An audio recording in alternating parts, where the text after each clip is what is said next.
जय हिंद। नमस्कार किसान साथियों, मैं लक्ष्मण आज आपको निमाटोड या सूत्रकृमि पर बृहद चर्चा करने जा रहा हूं। किसान साथियों, जब से खेती की शुरुआत हुई है, निमाटोड कृषकों को हमेशा परेशान किया है। पूरे दुनिया के वैज्ञानिक लोग लगे हुए हैं कि कौन सा जहर देकर लगाऊं या कौन सा दवा दूं कि इस पर बेहतर रिजल्ट मिलेगा।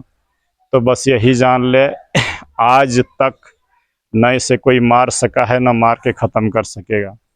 मार के अगर आप ख़त्म करने की सोचते हैं तो यही आपकी बुड़बकाली है, क्योंकि 1 सेंटीमीटर मिट्टी का अगर हम ये टुकड़ा लें, 1 सेंटीमीटर लंबा और 1 सेंटीमीटर चौड़ा, इसमें करोड़ों की संख्या में सूक्ष्म जीव आता है, उसमें निमाटोड भी है।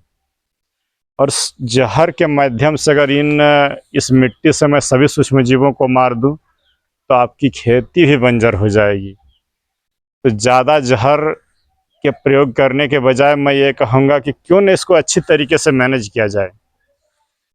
ये निमाटोड जो सूत्रकृमि है, हमेशा क्या बोलते हैं, घाटा आपको देगा, ये सोच को बदलिए। इसके आने के कारण को ढूंढिए और उस कारण पर वार करिए, देखिएगा एक्सीलेंट होगा खेती और निमाटोड आपको कभी तंग नहीं करेगा। ये निमाटोड अपनी भोजन की खोज में आता है। आप इधर उधर बगल के इसके जो खाना को जहर दे दे करके मारते रहते हैं, तो ये भोजन की खोज में आपके पौधे की जड़ों तक पहुंच जाता है और वहां से उसका रस चूसने लगता है। तो क्यों नहीं हम एक ऐसी रणनीति अपनाएं जो इसमें सूक्ष्म जीवों की संख्या भी बढ़ जाए और निमाटोड को खाना भी मिल जाए और हमारी फसलों को नुकसान ना पहुंचाए। तो मैं समझता हूँ ये द बेस्ट स्ट्रेटजी होगा और बढ़िया रणनीति है कि हम इसे खाना के माध्यम से कंट्रोल कर लें। निमाटोड फसल लगाने से पहले ही अगर आप बेहतर रणनीति अपना रहे हैं तो अच्छा होगा। आने के बाद इतनी महंगी दवाइयाँ पड़ती है, लेकिन काम सारा जहर इस पर बेअसर होता है। तो मैं आज जो निमाटोड की व्याख्या करने जा रहा हूँ, तो बस यही समझ लें कि महर्षि सुरपाल का जो कृषि वृक्षायुर्वेद है उससे भी कुछ चीज़ें लूँगा, होम्योपैथ को भी शामिल करूँगा, आपका जदाम सल्फर को भी शामिल करूँगा, केमिकल वाले जहर को भी शामिल करूँगा और कुछ झारखंड के जो पुराने ट्रेडिशनल ज्ञान है उसको भी शामिल करूँगा। अगर आप इन सबों को बारी बारी से अपनी खेत में प्रैक्टिस कर रहे हैं तो यकीन मानिए कि आपके खेत की ओर निमाटोड झांकने भी नहीं आएगा। बहुत सारे नए किसान साथी होंगे, बोलेंगे सर निमाटोड है क्या? तो बस आपकी जड़ों में जो छोटे छोटे अवांछित गांठ बन जाते हैं और पत्तों में पीलापन आता है, आप ऊपर से फंगिसाइड मारते जाते हैं और ठीक नहीं होता है, तो उसके जड़ों को कबाड़ के देखिए, छोटे छोटे गांठ मिलेंगे, तो उन गांठों में जो है निमाटोड होता है। इस निमाटोड को अगर आप एकदम शुरुआत फसल रोपाई के समय से बात करें, आप यदि उसमें मैंने ऑर्गेनिक रूप से देना चाहते हैं तो 3 खल्लियों को मिला करके दीजिए, देखिएगा निमाटोड बहुत हद तक रुक जाएगा। बोलेगा सर खल्ली कौन कौन से 3 होने चाहिए? तो नीम खल्ली, करंज खल्ली और महुआ खल्ली। देंगे कितना न, 1 एकड़ में 30 किलो ही होना चाहिए। अगर महुआ खल्ली सस्ता मिल जा पा रहा है आपके आसपास में 8-10 रुपया किलो, तो उसे आप 50-60 किलो भी दे सकते हैं, और नहीं तो 10-10, 15-15 किलो मिलाइए, कोई अनुपात में दीजिए, लेकिन पौधे के जड़ों के पास 5-10 ग्राम खल्ली पड़ना चाहिए। अगर ये महुआ की खल्ली में नाइट्रोबेंजीन पाया गया है और अगर इसको आप बेहतरीन ढंग से दे रहे हैं तो यकीन मानिए करंज, महुआ और नीम की खल्ली आपके पौधे को केमिकल वाले जहर से अच्छा तरीके से प्रोटेक्ट कर लेगा।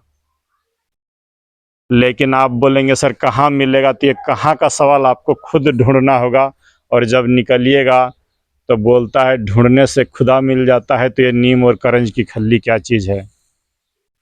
प्रयास आपको करना होगा। जो चीज़ आसानी से मिल जाता है वो नहीं होता है, संघर्ष करिए, सीखिए अच्छी तरीके से, चीज़ों को जुगाड़ करिए।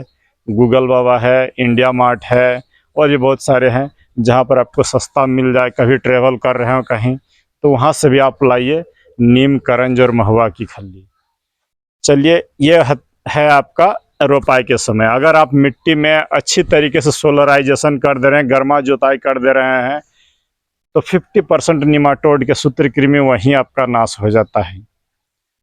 और निमाटोड मुझे जहाँ तक लग रहा है कि ज़्यादा उन खेतों में तंग करता है जहाँ केमिकल फर्टिलाइज़र का ज़्यादा इस्तेमाल होता है और प्लास्टिक मल्चिंग का। सूरज की रोशनी की पहुंच कम हुई है और निमाटोड आपका वहीं पर आक्रमण करता है। तो आप सोलराइजेशन करिए, नीम महुआ की खल्ली दीजिए, और नहीं इतना मिल पाता है तो ये जो है आपका बायर का एक प्रोडक्ट है रिजेंट अल्ट्रा जीआर, फिप्रोनिल 0.6% वाली है। हर पौधे के जड़ के पास 1-2 ग्राम दे दीजिए, 45 दिन तक निमाटोड झांकने नहीं आएगा। तो ये हो गया केमिकल वाले, और ये ऑर्गेनिक, दोनों चीज़ें आपको बता दी। किसान साथियों, महर्षि सुरपाल ने वृक्षायुर्वेद में बताया है कि अगर बेल रसायन, बेल के पत्ते, फल और उसके छिलके से बनाया गया रसायन को अगर आप पौधे में हर 15-20 दिन पर थोड़ा थोड़ा ड्रेंच कर रहे हैं, मैंने मात्रा तो कुछ निश्चिंत नहीं है, बस आप यही समझ ले कि 150 ml वो बिल्व रसायन अगर आप दे रहे हैं पानी के साथ घोल करके, तो सूत्रकृमि नहीं आएगा। ये हो गया बिल्व रसायन का प्रयोग। अगर आप होम्योपैथिक मेडिसिन में आते हैं तो एक बार इस्तेमाल करके देखिएगा टैबाकम क्यू, जो नाम बता रहा हूँ सुन ले, टैबाकम क्यू 1 ml प्रति लीटर के हिसाब से दे करके, और एजाडायरेक्टिन इंडिका मदर ट्रिनिक्सर, ये दोनों को मिला करके आप जड़ों में 1 ml प्रति लीटर के हिसाब से घोलिए और 50-50 ml हर 8-10 दिन पर 3 ड्रेंचिंग कर दीजिए। यकीन मानिए बिल्व रसायन से यदि आपका नहीं रुक रहा है तो ये आपका रोक लेगा। अगर आप अमरूद लगाए हैं, नींबू लगाए हैं, या कोई भी फसल लगाए हैं, ये जो जदाम सल्फर का अगर आप ड्रेंचिंग कर रहे हैं, मैं जदाम सल्फर का वीडियो डाला हूं, तो सूखते हुए नींबू और अमरूद के पौधे पुनः लहलहा चुके हैं, जो मैं कई एक सब्सक्राइबरों से बात कर चुका हूं। जड़ों में देना होगा, और 8-10 दिन पर निर्विकार भाव से अगर आप जदाम सल्फर को सिर्फ दे रहे हैं जड़ में, तो यकीन मानिए निमाटोड नहीं, कोई प्रॉब्लम आपकी फसल पर नहीं आएगी। ये मैं गारंटी और दावा के साथ बोल सकता हूँ। बस जैसा कंटेंट बताएं उस तरीके से ही करिए। और इस साल मैं जदाम को जो है सब्जी वर्गियों में इस्तेमाल करूँगा, और बेहतरीन ढंग से करने का सोच के रखा हूँ।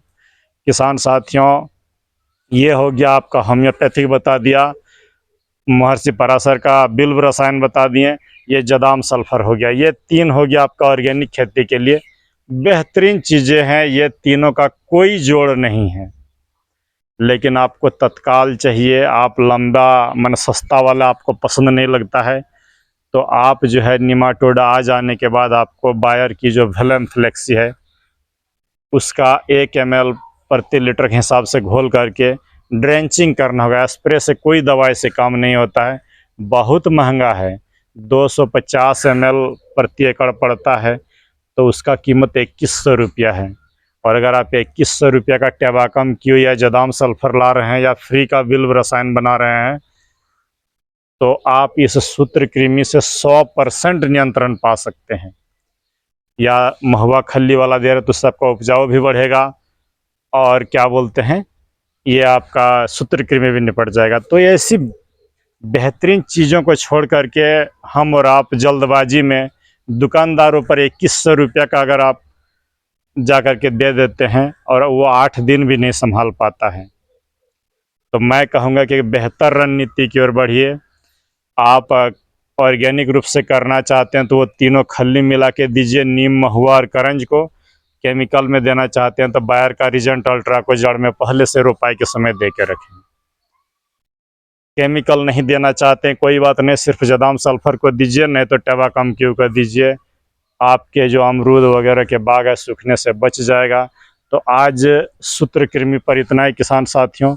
मैं यहाँ पर बता दूं, जिस दिन आप इस सूत्रकृमि को दुश्मन के तौर से देखेंगे उसी दिन से आपका नुकसान होना शुरू हो जाएगा। आप ये जो सूत्रकृमि है इसको खाना दे दीजिए, नहीं खा के उधर मस्त रहेगा, आपके पेड़ की तरफ झांकने नहीं आएगा बेल्व रसायन या खल्ली से। लेकिन आप वैसा नहीं सोचते, आप सोचते मार के रहेंगे। तो ये जो वैज्ञानिक है और मनुष्य की इतनी औकात नहीं है कि आज तक एक मच्छर नहीं मर पाया है, तो ये करोड़ों की संख्या में सूत्रकृमि को क्या मार लेगा।